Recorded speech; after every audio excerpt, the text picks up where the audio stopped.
Hello students, welcome again to this channel English at your finger tips. Students, आज हम direct indirect speech की जो हमारी series चली हुई है उसका पार्ट थर्ड एक्सप्लेन करेंगे। पार्ट फर्स्ट में आपने इसका बेसिक कॉन्सेप्ट देखा था। पार्ट सेकंड में आपने देखा था कि असर्टिव सेंटेंसेस को डायरेक्ट इनडायरेक्ट से इनडायरेक्ट में चेंज करने के लिए किन रूल्स को फॉलो करते हैं। तो उनमें स्टूडेंट्स जो रूल नंबर 5 था, वो रूल नंबर 5 क्या था? वो रूल नंबर 5 ये था कि रिपोर्टेड स्पीच में दिए गए पर्सनल प्रोनाउंस चेंज हो जाते हैं। तो वहाँ मैंने सिर्फ आपको ये बताया था कि पर्सनल प्रोनाउंस चेंज हो जाते हैं। इस वीडियो में आज हम इसके पार्ट थर्ड में आपको पर्सनल प्रोनाउंस चेंज कैसे होते हैं स्टूडेंट्स ये बता रहा हूँ मैं आपको। ये मैं आपको एक्सप्लेन करूँगा। और एक चीज़ और मैं आपको बताना चाहूँगा स्टूडेंट्स, मेरा 30-32 साल का जो एक्सपीरियंस है वो ये कहता है, और मैंने हर बार ऐसा किया, आज फिर मैं ऐसा कर रहा हूँ कि मैं इस टॉपिक को बहुत अच्छे तरीके से आपको एक्सप्लेन करने जा रहा हूँ। लेकिन मैं ये भी चैलेंज कर रहा हूँ कि मोस्ट प्रोबेबली जो मिस्टेक स्टूडेंट्स करते हैं वो इसी टॉपिक में करते हैं, यानी पर्सनल प्रोनाउंस चेंज करने में ही मिस्टेक होती है। आपको भी चैलेंज कर रहा हूँ कि आप अच्छे से इस वीडियो को देखें, अच्छे से इस टॉपिक को आत्मसात कर लें, अच्छे से समझ लें। उसके बाद भी अब जब आप देखेंगे, जब आप डायरेक्ट इनडायरेक्ट की एक्सरसाइज वगैरह करेंगे, तब आप ये देखेंगे कि मोस्ट प्रोबेबली जो मिस्टेक हो रही है वो पर्सनल प्रोनाउंस चेंज करने में ही मिस्टेक होती है। तो स्टूडेंट्स, बिल्कुल बेसिक से लेकर के चलता हूँ। सबसे पहले ये देखते हैं हम कि पर्सनल प्रोनाउंस होते क्या हैं। पर्सनल प्रोनाउंस से पहले भी हम देखें, फिर प्रोनाउन ही क्या होते हैं, और प्रोनाउन को पता करने के लिए हमें पहले जाना पड़ेगा कि नाउन क्या होते हैं। तो स्टूडेंट्स, नाउन क्या होते हैं, पहले वहाँ से हम शुरू करते हैं। नाउन इज़ द, हम शुरू करते हैं कहाँ से? नाउन से। तो नाउन की जब हम डेफिनेशन देखते हैं तो क्या होती है definition? Noun is the name of a person, place और थिंग। तो क्या हो जाएगा? नाउन क्या हो जाएगा? पर्सन, प्लेस और थिंग। अब पर्सन के नाम को भी हम नाउन कहते हैं, प्लेस के नाम को भी, थिंग के नाम को, एनिमल के नाम को। तो name of person, name of animal, name of place, name of thing, इनको हम क्या कहते हैं? नाउन कहते हैं। तो ये तो आपका नाउन क्लियर हुआ। फिर प्रोनाउन क्या होता है? प्रोनाउन क्या होता है? प्रोनाउंस की डेफिनेशन होती है students, the words used instead of noun, यानी वे शब्द जो किसी नाउन के स्थान पर यूज किए जाते हैं, वे शब्द जो किसी नाउन के स्थान पर यूज किए जाते हैं उनको हम क्या कहते हैं? प्रोनाउन कहते हैं। इसका मतलब क्या हुआ? इसका मतलब ये हुआ कि किसी पर्सन के नाम के स्थान पर जो यूज किया जाता है वे भी प्रोनाउन है, किसी प्लेस के स्थान पर जो यूज किया जाता है वे भी प्रोनाउन है, किसी एनिमल के स्थान पर यूज किया जाता है वे भी प्रोनाउन है, और किसी थिंग के स्थान पर यदि यूज किए जाते हैं तो वो भी प्रोनाउन है। यानी प्रोनाउन एक वाइड टॉपिक हो गया, और प्रोनाउन वो सारे वर्ड्स होते हैं, वो सभी शब्दों को प्रोनाउन कहते हैं जो किसी नाउन के स्थान पर यूज किए जाते हैं। लेकिन हमारा टॉपिक स्टूडेंट्स क्या है? Personal pronoun. तो पर्सनल प्रोनाउन क्या हुआ? क्योंकि प्रोनाउंस कितने तरह के होते हैं? लगभग 9-10 तरह के होते हैं। तो पर्सनल प्रोनाउंस कौन से हुए? कि वे प्रोनाउंस जो किसी पर्सन के नाम के स्थान पर यूज किए जाते हैं, किसी व्यक्ति के नाम के स्थान पर जो वर्ड्स यूज किए जाते हैं, जो प्रोनाउंस यूज किए जाते हैं। चूँकि नेम ऑफ द पर्सन क्या है? नाउन। प्रोनाउन क्या है? जो नाउन के स्थान पर यूज किए जाते हैं। नाउन के स्थान पर यूज किए जाते हैं तो नाउन तो क्या है? पर्सन भी हो सकता है, प्लेस भी हो सकता है, एनिमल भी हो सकता है, थिंग भी हो सकती है। लेकिन जो पर्सन के स्थान पर यूज किए जाते हैं उनको हम पर्सनल प्रोनाउन कहते हैं। तो पर्सनल प्रोनाउन क्या हुआ? The pronouns that are used instead of name of a person, यानी किसी व्यक्ति के नाम के स्थान पर जो प्रोनाउन यूज किया जाता है उसको हम पर्सनल प्रोनाउन कहते हैं। स्टूडेंट, सब क्लियर हो गया पर्सनल प्रोनाउन क्या होता है? पर्सनल प्रोनाउन वे प्रोनाउन होते हैं जो किसी व्यक्ति के नाम के स्थान पर यूज किया जाता है, उनको हम पर्सनल प्रोनाउन कहते हैं। तो अभी मैं आपको पर्सनल प्रोनाउन क्या होता है वो क्लियर कराया। अब स्टूडेंट, जब हम पर्सनल प्रोनाउन की बात करते हैं तो हमारा ये तो पता चल गया हमें पर्सनल प्रोनाउन होता क्या है। तो पर्सनल प्रोनाउन की जब हम बात करते हैं ये भी 3 तरह के होते हैं। पर्सनल प्रोनाउंस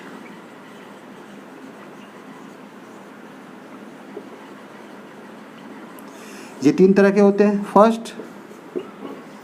फर्स्ट पर्सन, दूसरा सेकंड पर्सन, और तीसरा थर्ड पर्सन। अब स्टूडेंट हमें ये भी देखना है कि यहाँ इनमें डिफरेंस क्या है, फर्स्ट पर्सन कौन होता है और सेकंड पर्सन कौन होता है और थर्ड पर्सन कौन होता है। तो स्टूडेंट्स मैं जब पूछता हूँ स्टूडेंट से अपनी क्लासेज में तो अक्सर ये बता देते हैं आई और वी फर्स्ट पर्सन होता है, लेकिन क्यों होता है? मैं यदि ये कहने लगूँ आई और वी तो फर्स्ट पर्सन नहीं होता, थर्ड पर्सन होता है, तो फिर आपको प्रूव करना चाहिए। तो प्रूव कैसे होगा, वो हम डेफिनेशन देखते हैं। तो डिफाइन क्या है, फर्स्ट पर्सन के प्रोनाउन कौन से होते हैं, सेकंड पर्सन के प्रोनाउन कौन से होते हैं और थर्ड पर्सन के प्रोनाउन कौन से होते हैं, और हम कैसे प्रूव कर सकते हैं फर्स्ट पर्सन का। स्टूडेंट्स फर्स्ट पर्सन के प्रोनाउंस वे प्रोनाउंस होते हैं जिनको स्पीकर अपने लिए यूज़ करता है। जब प्रोनाउन का प्रयोग स्पीकर अपने लिए करता है, when pronouns are used for the speaker himself, itself, herself, themselves, तो उन प्रोनाउंस को हम क्या कहते हैं, फर्स्ट पर्सन के प्रोनाउन। अब देखिए जैसे स्पीकर यहाँ मैं हूँ, आप सब कौन है, लिसनर है। मैं स्पीकर हूँ तो मैं अपने लिए अपना नाम लिखूँ। देखिए अब एक इससे समझ सकते हैं आप फर्स्ट पर्सन का, यदि मैं कहूँ HD Sharma is a teacher. अब देखिए मैंने अपना नाम लिखा, ये नाउन हो गया, इज ए टीचर तो बहुत बड़ा हो गया। और यहाँ इसी सेंटेंस को मैं क्या कर सकता हूँ, आई एम अ टीचर। अब यहाँ देखिए आई जो है किसके नाम पर आया, स्पीकर के, यानी मैं स्पीकर हूँ, मैंने अपने नाम के लिए अपना नाम ना लिख करके आई लिख दिया, तो इसका मतलब स्पीकर ने स्वयं अपने लिए नाम प्रोनाउन का प्रयोग किया है, तो उसको हम क्या कहते हैं, फर्स्ट पर्सन। और जब स्पीकर सिंगुलर होता है तो वो आई का यूज़ करता है, और जब स्पीकर प्लूरल होता है तब वो किसका यूज़ करता है, तब वो वी का यूज़ करता है। तो फर्स्ट पर्सन के प्रोनाउन वे होते हैं जब स्पीकर अपने लिए प्रोनाउन यूज़ करता है, तो उसको हम फर्स्ट पर्सन कहते हैं, और वो कौन होते हैं, आई और वी होते हैं। अब स्टूडेंट्स इसी तरह से सेकेंड पर्सन देखें हम, तो सेकेंड पर्सन क्या होता है, सेकेंड पर्सन के प्रोनाउन वे प्रोनाउन होते हैं जब स्पीकर किसके लिए यूज़ करता है, लिसनर के लिए यूज़ करता है, सुनने वाले के लिए यूज़ करता है। अब फॉर एग्जांपल यहाँ स्पीकर तो मैं हूँ, आप सब कौन है, लिसनर है। तो यदि मैं आप सब के लिए यूज़ करूँ तो मैं क्या करूँगा, यू, योर। तो इसका मतलब क्या हुआ, यू किसके लिए यूज़ किया गया, आप लोगों के लिए, आप लोग लिसनर है, तो आप लोगों के लिए जो मैंने यू यूज किया है तो वो क्या हुआ, वो सेकेंड पर्सन हुआ। तो स्पीकर अपने लिए यूज़ करता है फर्स्ट पर्सन, लिसनर के लिए यूज़ करता है, या सामने वाले के हम लिए कह सकते हैं, सामने वाले के लिए यूज़ करता है तो सेकंड पर्सन। तो ये क्या हो जाएगा, यू। अब देखिए यहाँ स्टूडेंट्स मैं कह सकता हूँ आई एम टीचिंग यू।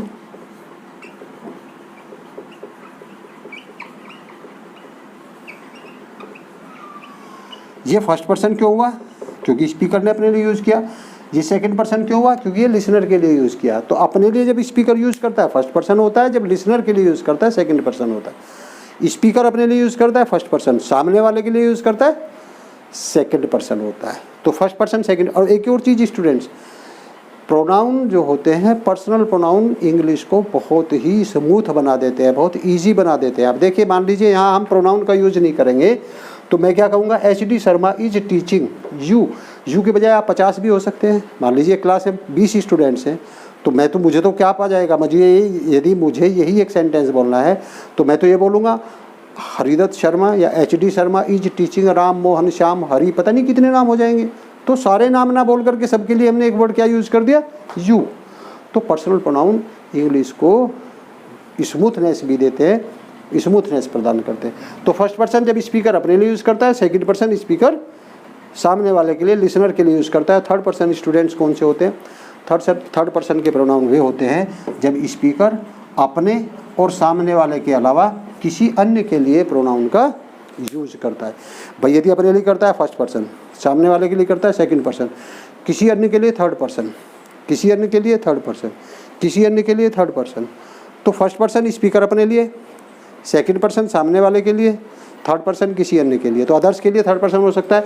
अब वो क्या हो सकता है, उसमें ही हो सकता है, उसमें सी हो सकता है और उसमें दे हो सकता है। तो ये हुआ students first person, second person और थर्ड पर्सन। यानी पहले पर्सनल प्रोनाउन क्या होता है, उसके बाद पर्सनल प्रोनाउन 3 प्रकार के होते हैं, फर्स्ट पर्सन, सेकंड पर्सन और थर्ड पर्सन। तो ये हुआ स्टूडेंट्स बेसिक। अब एक चीज़ और मैं आपको बता दूं, यहाँ बताता चलूँ कि जो पर्सनल प्रोनाउंस होते हैं उनका केस होता है। केस का मतलब क्या होता है, जो पर्सनल प्रोनाउंस होते हैं उनका केस भी होता है। केस का मतलब क्या होता है? केस का हिंदी में कहते हैं केस को कारक। तो केस क्या होता है? कई प्रकार का होता है केस ऑफ प्रोनाउन। क्या होता है स्टूडेंट्स? पहला होता है सब्जेक्टिव केस, जिसको हम नॉमिनेटिव केस भी कहते हैं। जब सेंटेंस में प्रोनाउन का प्रयोग सब्जेक्ट के रूप में किया जाता है तब उसको हम सब्जेक्टिव केस कहते हैं या नॉमिनेटिव केस कहते हैं, जैसे आई या ही। दूसरा होता है ऑब्जेक्टिव केस, जब किसी प्रोनाउन का यूज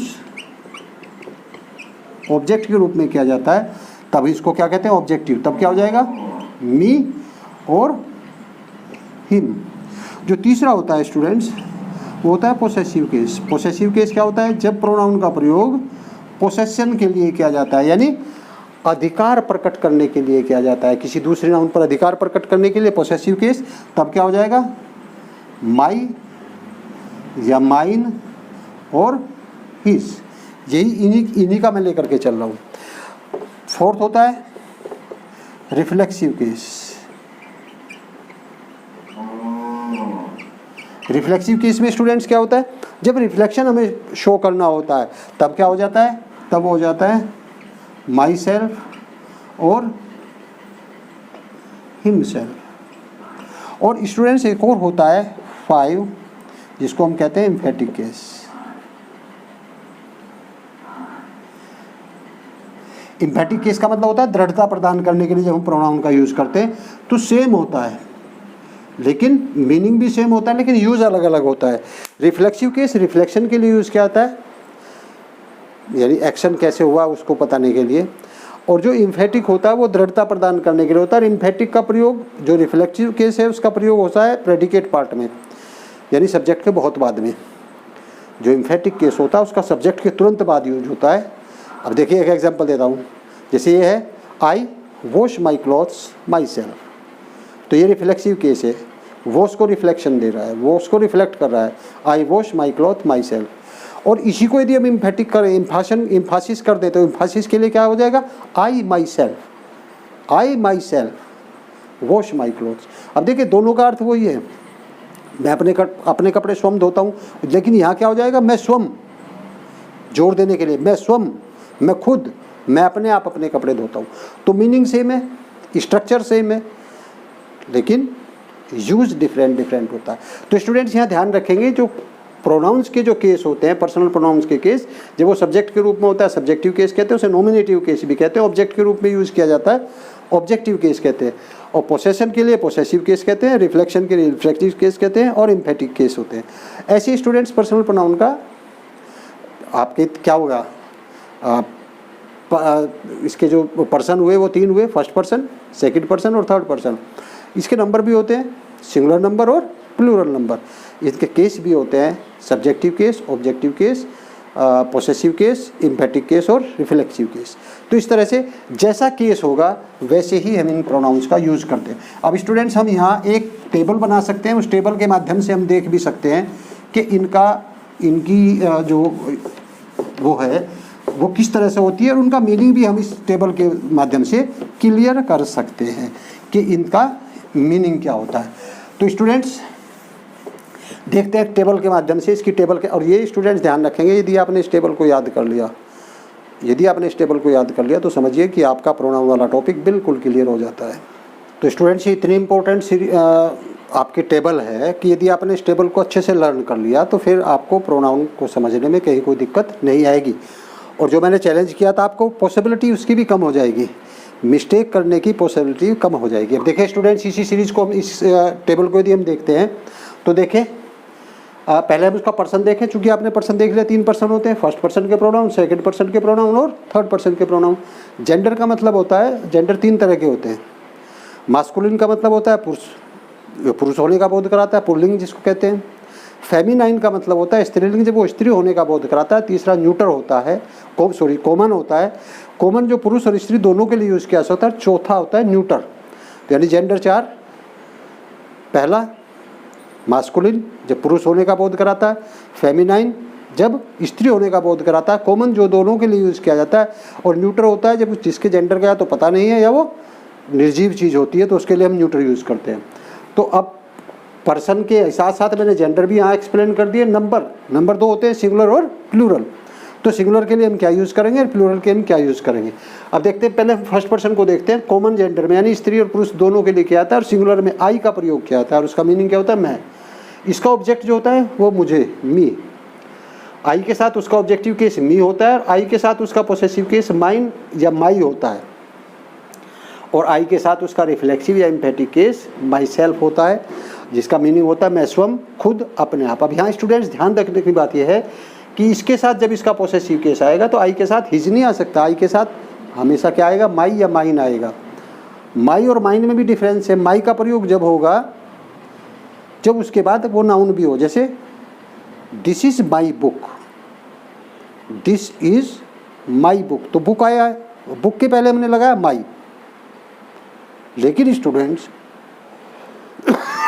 सॉरी, लेकिन स्टूडेंट्स यदि बुक नहीं आया होता है, फिर माई नहीं आता, फिर माइन आता, तब क्या होता है, this book is mine, this book is mine.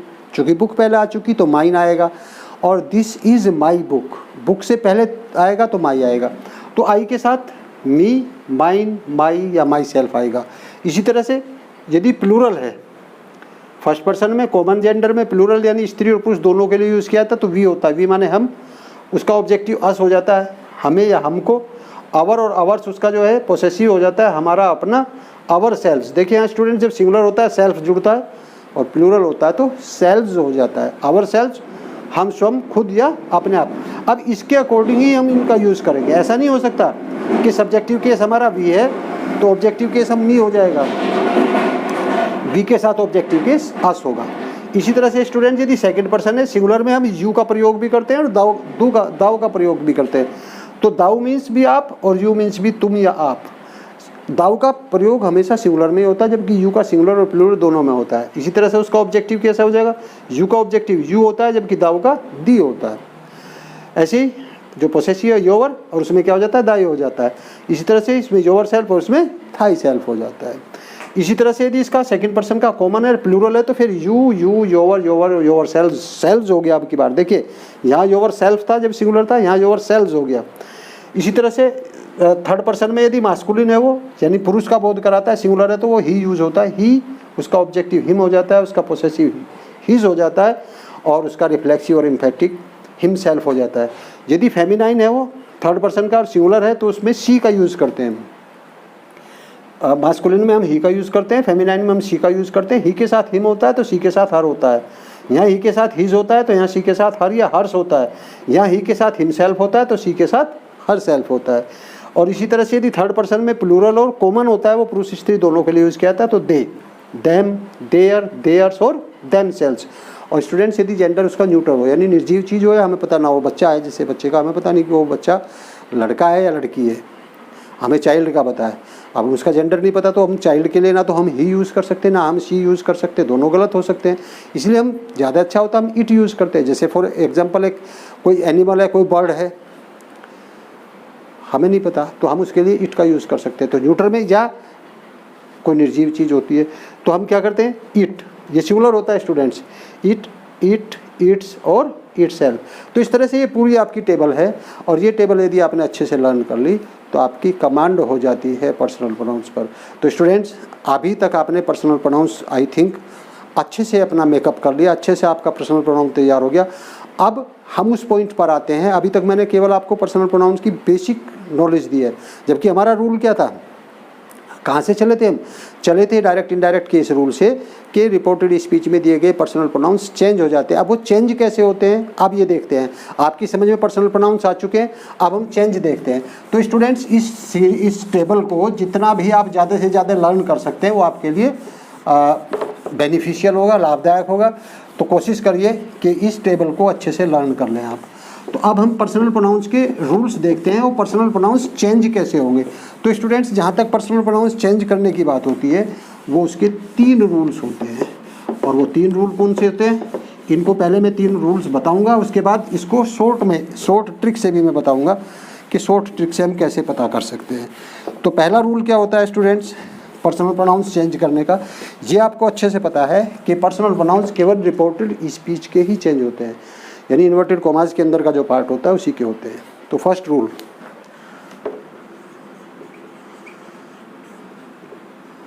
Personal pronoun change करने का फर्स्ट रूल क्या है, यदि रिपोर्टेड स्पीच में फर्स्ट पर्सन के प्रोनाउन दिए हो तो फर्स्ट पर्सन के प्रोनाउन रिपोर्टिंग स्पीच के सब्जेक्ट के नंबर जेंडर पर्सन के अनुसार बदल जाते हैं।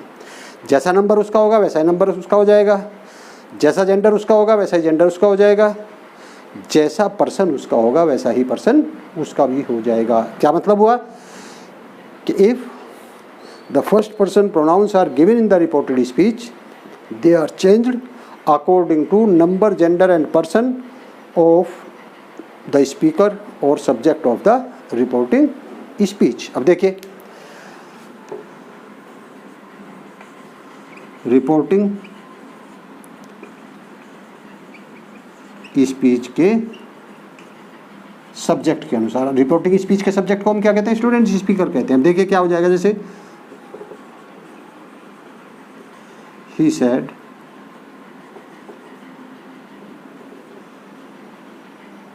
I am not free.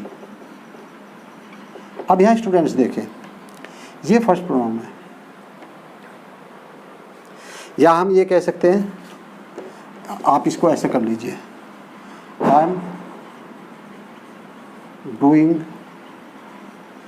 My work, he said I am doing my work. अब ये जो आपका रिपोर्टेड स्पीच है इसमें दो प्रोनाउन आए हैं और दोनों किसके हैं, वो फर्स्ट पर्सन के हैं। He said I am doing my work. और रूल क्या कहता है कि फर्स्ट पर्सन के प्रोनाउंस किसके अकॉर्डिंग चेंज हो जाते हैं, सब्जेक्ट के नंबर जेंडर पर्सन के अनुसार होते हैं। तो ये सब्जेक्ट कौन सा है, ये है, तो इसके अनुसार पहले ये चेंज हो जाएगा और फिर इसके अनुसार ये चेंज हो जाएगा। तो क्या हो जाएगा, ही सेड दैट ही। देखिए जो नंबर इसका वही नंबर इसका हो जाएगा, जो पर्सन इसका वही पर्सन इसका हो जाएगा, जो जेंडर इसका वही जेंडर इसका हो जाएगा। तो क्या हो जाएगा, he said that he was doing his work. अब यहाँ स्टूडेंट्स देखें क्या था, I am doing my work, मैं अपना कार्य कर रहा हूँ, तो आई के साथ पोसेसिव केस माई आता है। जब ये बदल के ही हो गया तो ही के साथ पोसेसिव क्या आएगा, इज। और यहाँ आपको ये भी ध्यान रखना है कि जिस केस का प्रोनाउन है जब आप इनडायरेक्ट स्पीच में चेंज करेंगे तो उसी केस में यूज करेंगे। ये पोसेसिव केस था, आपने पोसेसिव केस लगाया, सब्जेक्टिव केस था सब्जेक्टिव केस। ये नहीं हो सकता है सब्जेक्टिव केस है यहाँ ऑब्जेक्टिव केस लगा दे। यदि आपने कह दिया he said that him was तो गलत हो जाएगा। सब्जेक्टिव केस के स्थान पर सब्जेक्टिव केस लगाना है और पोसेसिव केस के स्थान पर पोसेसिव केस लगाना। तो स्टूडेंट्स चूंकि ये ही था इसलिए क्या हो गया, आई और माई का बदल के हो गया ही और हिज। और यदि ये शी होता, ध्यान दें स्टूडेंट्स, तो यहाँ फिर क्या हो जाता, शी हो जाता और यहाँ क्या हो जाता, हर वर्क हो जाता। ये ध्यान रखेंगे आप। और यदि यहाँ राम होता तो यहाँ ही हो जाता और यहाँ हिज हो जाता। और यदि ये सीता होता तो यहाँ शी हो जाता और यहाँ हर हो जाता। और स्टूडेंट्स यदि सब्जेक्ट यू होता तो आई किस में चेंज हो जाता, यू में, और यहाँ किस में हो जाता, योर में।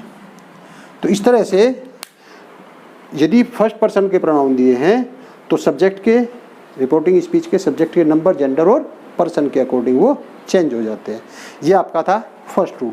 अब सेकंड रूल यदि स्टूडेंट्स देखें, यदि सेकंड रूल को हम देखते हैं तो सेकंड रूल में क्या है, यदि सेकंड पर्सन के प्रोनाउन दिए हैं रिपोर्टेड स्पीच में तो सेकंड पर्सन के प्रोनाउन किसके अकॉर्डिंग चेंज हो जाते हैं, ऑब्जेक्ट के अनुसार चेंज हो जाता है। तो रूल सेकंड, रिपोर्टिंग स्पीच के ऑब्जेक्ट के अकॉर्डिंग क्या रूल क्या हुआ, if second person pronouns are given in the reported speech they are changed according to number gender and person of object of the reporting speech or we can say listener। यानी यदि second person के pronoun reported speech में दिए हैं तो वो reporting speech के object यानी श्रोता के नंबर जेंडर पर्सन के अकॉर्डिंग चेंज हो जाते हैं। देखिए जैसे एग्जांपल, ही सेड टू मी,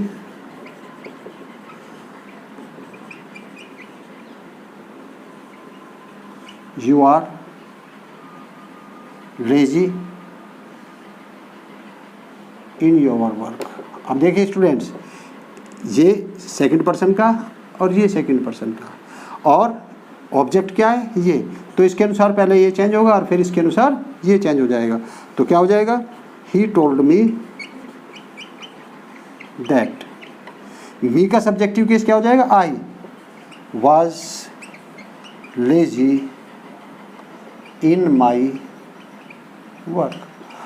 तो जो नंबर जेंडर पर्सन ऑब्जेक्ट का होगा वही नंबर जेंडर पर्सन किसका हो जाएगा, आपका सेकंड पर्सन के प्रोनाउन का चेंज होकर के हो जाएगा। तो इस तरह से स्टूडेंट्स हम चेंज करते हैं। अब देखिए स्टूडेंट्स, यदि मी के स्थान पर यहाँ हिम होता तो यहाँ ही हो जाता और यहाँ हिज वर्क हो जाता। यदि यहाँ इसके स्थान पर हर होता तो इसी के अनुसार चेंज होता, फिर सी हो जाता और फिर यहाँ हर होता। यदि मान लीजिए अस होता यहाँ तो यहाँ वी हो जाता और यहाँ आवर हो जाता। और यदि यहाँ डैम होता तब क्या होता, दे हो जाता और देयर हो जाता। स्टूडेंट्स, यदि यहाँ सपोज राम होता तो यहाँ ही हो जाता, यहाँ हिज हो जाता। और यदि यहाँ मान लीजिए सीता होता तो यहाँ शी हो जाता और यहाँ पर हर हो जाता। तो स्टूडेंट्स, यहाँ यानी कुल मिलाकर के ये है कि जैसा नंबर जेंडर पर्सन आपका ऑब्जेक्ट का होता है, सेकंड पर्सन के प्रोनाउन इसके अकॉर्डिंग ही चेंज होते चले जाते हैं। जैसा नंबर जेंडर उनका होता है वैसा ही नंबर जेंडर इसका भी हो जाता है। तो फर्स्ट रूल क्या था, फर्स्ट पर्सन के प्रोनाउन सब्जेक्ट के अनुसार चेंज होते हैं। सेकंड रूल क्या है, सेकंड रूल ये है कि रिपोर्टेड स्पीच में दिए गए सेकंड नंबर के सेकंड पर्सन के प्रोनाउन ऑब्जेक्ट के अनुसार चेंज। एक चीज़ और यहाँ आप स्टूडेंट्स देखेंगे, कई बार ऐसा होता है कि रिपोर्टेड स्पीच में सेकंड पर्सन के प्रोनाउन दिए होते हैं और रिपोर्टिंग स्पीच में ऑब्जेक्ट दिया ही नहीं होता। तो ऐसी कंडीशन में क्या करते हैं, एक तो रूल ये होता है कि हम थर्ड पर्सन मान लेते हैं, ऑब्जेक्ट को थर्ड पर्सन मान लेते हैं, मान के लिख भी देते हैं और उसी के अकॉर्डिंग चेंज कर देते हैं। एक एग्जांपल से मैं क्लियर कर दूं आपको, ज़्यादा अच्छा यही है, आप यही याद रखिए बस। वैसे तो दूसरा रूल भी है लेकिन वो थोड़ा सा आपके लिए कॉम्प्लिकेटेड हो जाएगा। तो आप यही याद रखिए कि यदि ऑब्जेक्ट नहीं दिया तो सेकेंड पर्सन को मान लीजिए, सॉरी थर्ड पर्सन को। जैसे ये है, he said you are not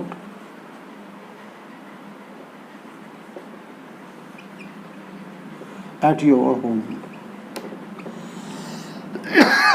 He said you are not at your home. ये सेकंड पर्सन, ये सेकंड पर्सन। और रिपोर्टिंग स्पीच में ऑब्जेक्ट नहीं है, रिपोर्टिंग स्पीच में ऑब्जेक्ट नहीं है। रिपोर्टेड स्पीच में सेकंड पर्सन के प्रोनाउन दिए तो क्या मान लीजिए आप, थर्ड पर्सन मान लीजिए और चेंज भी कर दीजिए, लिख भी दीजिए उसको। क्या हो जाएगा, he told me that, sorry he told him करिए चूँकि हमें थर्ड पर्सन का मानना। He told him that he was not at his home. तो आपने थर्ड पर्सन का मान लिया, लिख भी दिया, उसके अकॉर्डिंग ये चेंज हुआ और इसके अकॉर्डिंग फिर ये चेंज हुआ। तो यदि सेकंड पर्सन के प्रोनाउन नहीं दिए तो आप थर्ड पर्सन का मान करके उसे लिख देंगे, जिससे एग्जामिनर को पता चल जाएगा आपने किस ऑब्जेक्ट को माना है। तो अब आपने यहाँ हिम लिख दिया तो आपका मतलब क्या हुआ, एग्जामिनर जो आपका इवैल्यूएशन कर रहा है उसको पता चल गया आपने थर्ड पर्सन को ऑब्जेक्ट माना है। तो ये था आपका रूल नंबर सेकंड। अब स्टूडेंट्स, यदि थर्ड पर्सन के प्रोनाउन दिए हों रिपोर्टेड स्पीच में, यदि थर्ड पर्सन के प्रोनाउन दिए होते हैं तो उस कंडीशन में क्या होता है, उस कंडीशन में कोई भी चेंज नहीं होता। तो थर्ड पर्सन के प्रोनाउन नो चेंज। वो जैसे इनडायरेक्ट, जैसे डायरेक्ट स्पीच में दिए होते हैं, इनडायरेक्ट स्पीच में भी उन्हें हम ऐसे यूज़ करते हैं। देखिए एक example, she said he is my brother. अब यहाँ क्या है, ये थर्ड पर्सन का प्रोनाउन दिया है, इसको चेंज करने की आवश्यकता नहीं। क्या हो जाएगा, she said that he was my brother. तो स्टूडेंट, फर्स्ट पर्सन के प्रोनाउन सब्जेक्ट के अनुसार, सेकंड पर्सन के प्रोनाउन ऑब्जेक्ट के अनुसार, थर्ड पर्सन के प्रोनाउन नो चेंज।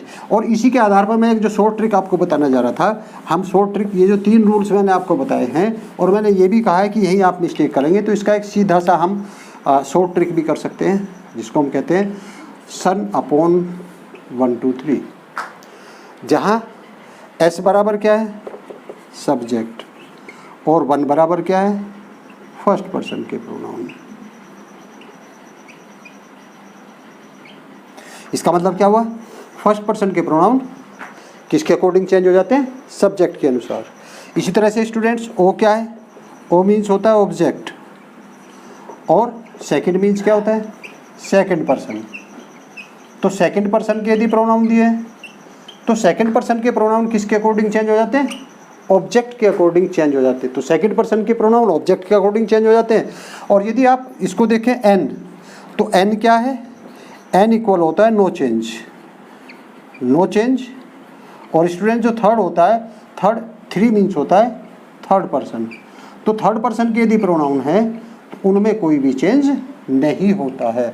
तो इसको जो तीन रूल्स मैंने बताया, इसको शॉर्ट ट्रिक में भी हम देख सकते हैं कि फर्स्ट पर्सन के प्रोनाउन सब्जेक्ट के अनुसार, सेकंड पर्सन के ऑब्जेक्ट के अनुसार, थर्ड पर्सन नो चेंज। तो इस तरह से आपके पर्सनल प्रोनाउन चेंज करने के रूल थे। तो स्टूडेंट्स, मैंने बताया था आपको कि आई होप आपकी समझ आ गया होगा, लेकिन ये भी निश्चित है कि आप मिस्टेक यही करेंगे। आई होप कि आप मिस्टेक ना करें, इसको अच्छे से समझें, वीडियो को पूरा देखें, गहराई से समझें, और समझने पर आपका ये जो टेबल मैंने बनाई थी उस टेबल को आप डीपली समझें, और फिर आपकी कोई प्रॉब्लम नहीं होगी। तो स्टूडेंट्स, यदि आपने मेरे चैनल को सब्सक्राइब नहीं किया, प्लीज़ चैनल को सब्सक्राइब करिए और वीडियो को लाइक करिए, कमेंट करिए। और स्टूडेंट्स, अपने फ्रेंड्स के साथ जितना ज़्यादा से ज़्यादा वीडियो को आप शेयर कर सकते हैं उतना शेयर कीजिए। मिलते हैं फिर किसी नेक्स्ट वीडियो में। Thank you very much.